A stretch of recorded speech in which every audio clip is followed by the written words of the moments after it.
I'm writing this from the safety of my own home, shaking terribly after what just happened. I'll give you some backstory first before we get into what happened today. My friend Hugo and I were friends since birth. We lived close to each other and went on family vacations together, so we've never really been too far apart. We were like clones of each other, knowing exactly what we were thinking or sharing the same opinions. Once we reached high school, however, things began to change in our relationship. We grew distant as we pushed ourselves through harder and harder courses. I hardly thought about Hugo during that time, until one day. Our school has an extremely large library that costs more than the school's budget. We were known across the state for it.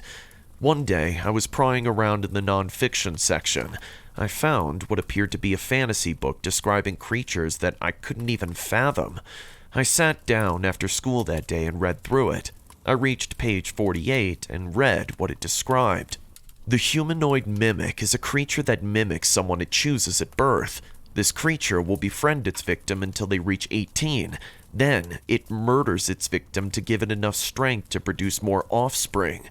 Few researchers have revealed trustful information about the behaviors of these creatures, but newer studies suggest that the creature might prematurely murder its victim if its victim finds out they are a humanoid mimic. For some reason, I felt chills go down my spine. All I could think about was my friend Hugo, how he and I had been friends since birth. He always stayed close until now. Is he separating himself from me because he feels remorseful, knowing that he's running out of time until he has to complete his task?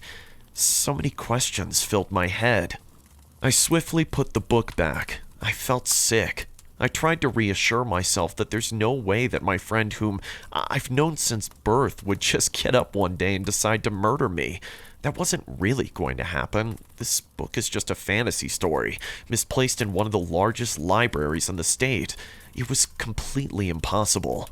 I contacted Hugo after I collected my thoughts to check in with him and asked to meet up with him in person like we used to do. He agreed, and we met up outside our school. You have to check out this book I found in the nonfiction section, I told Hugo. He obliged and followed me into the library where I found the book again. I flipped to page 48 and pointed it out to him. Hey, one of us could be a humanoid mimic, huh? I said to Hugo. Eerily, he asked why this book existed in the first place. I went to look at the back and nothing seemed to pop out to me, but Hugo saw something as his expression turned to shock. He ran to put the book back where it was. This was becoming something of concern to me at this point. Hugo, it's just a fantasy book. There's nothing to worry about, I said, attempting to calm him down. He didn't hear me and continued trying to find the open spot in the nonfiction section where I picked it from. He eventually found it and came back to me telling me never to read that nonsense again. I somewhat agreed. I shouldn't believe that either of us would be a mythical creature I read in a misplaced book. On the other hand, the way Hugo acted made me question myself. All seemed well for the rest of the day. I went to bed as usual, but I woke up abruptly at 2:59 a.m. to the sound of a fingernail tapping at my window. This wasn't normal. I'm on the second floor of my house. There was no trees around my window, and it certainly wasn't raining outside. I reluctantly got up and went towards the window, my eyes fully adjusted to the darkness at this point. I pulled the blinds, and to my horror, there it was, a face in the window, with one visible finger tapping in rhythm at my window. I jumped back from where I was. The image burned in my head of a face belonging to Hugo, an overly sized head with an uncanny smile reaching up to his ears. He had no teeth, and his eyes were bloodshot. At this point, I turned on my room light, but by then, the creature was gone from my window. My heart rate spiked. I looked down at my hands to make sure I wasn't dreaming. To my disappointment, what I'd seen was real. Just as I came to that revelation, I heard glass shatter downstairs. It was searching for me. It wasn't going to stop until I was dead. I dialed 911 in a panic, not speaking, then hanging up. From what I heard, it was traveling briskly on all fours. I hid in my closet, being quiet and shutting the door so the light wouldn't reveal my face. My phone then rang. It was Hugo. Completely stressed by this point, I picked up, not thinking. All I could hear was heavy breathing on the other end. I knew he was close, but how close was the question? I felt a drop then, confusing me as there were no pipes above my closet. I came to a realization then.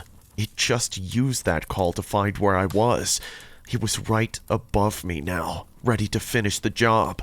Quickly, I took one of my wire hangers and used it as a spear to pierce its eyes.